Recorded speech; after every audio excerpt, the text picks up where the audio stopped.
I know you've been scrolling looking for the perfect shito recipe. Well, you just found one.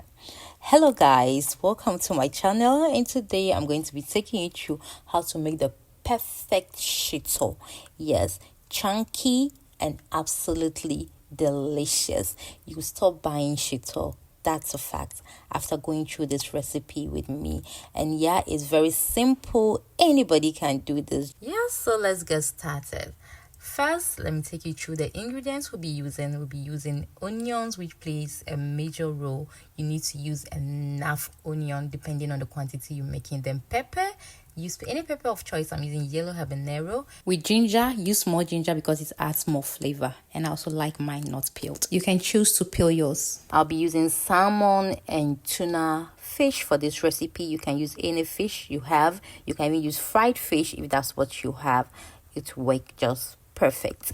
All right, so in my blender I added in my onions and I chopped it. I want this very rough because we don't want a smooth consistency for our shito. It should be like this. Either you put in a food processor or you can put in your regular blender and blend it on pulse just to get the rough nature of it.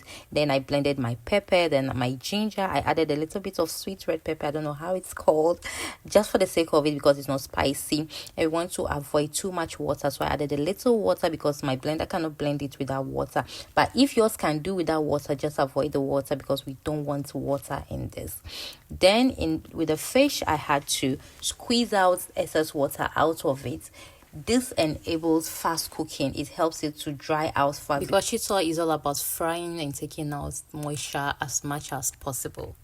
Now you have to debone the fish. Make sure you take out the tiny bones in it. Then we are going to separate the fish into tiny bits like this. We want it chunky, not smooth, and it mustn't be so chunky. So this is just perfect because we don't want a smooth shito. We want our shito to come out chunky. So the reason we are doing this, like I said, debone it, take out the bones as much as you can, and this is just the perfect way we want it. So this is the salmon and the tuna, though I'm doing everything together just for you to see how it looks like.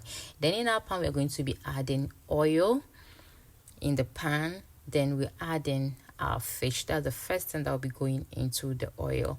You're going to fry this till it's dry. Guys, I was not able to record it because there was something wrong with my oil. It was so foamy, and so I couldn't show you that part. So this is the result. This is how it's going to look like.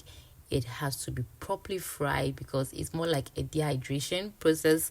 We don't want moisture in our shito, like I mentioned earlier, because moisture actually spoils your shito. It cannot sit out for long. So you're going to fry it till it looks so dry like this, but please do not burn it. This is how it should be looking.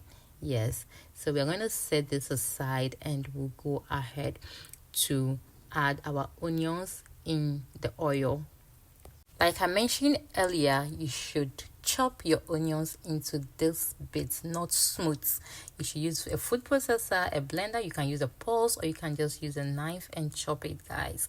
You keep stirring because you don't want it to burn. If you're here with me to this stage, please don't forget to hit the subscribe button, like, share, and of course leave in the comment section where you're watching me from.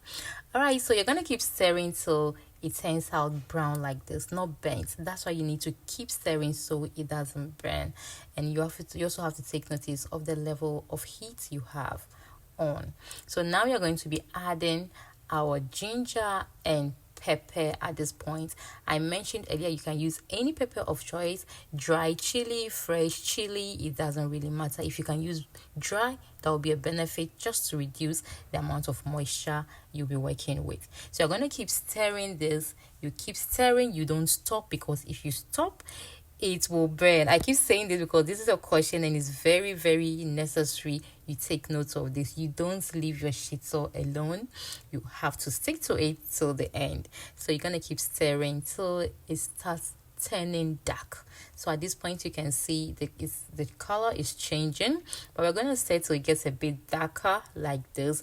Then we are going to be adding the next ingredient, which is the fried fish, the fish we fried earlier.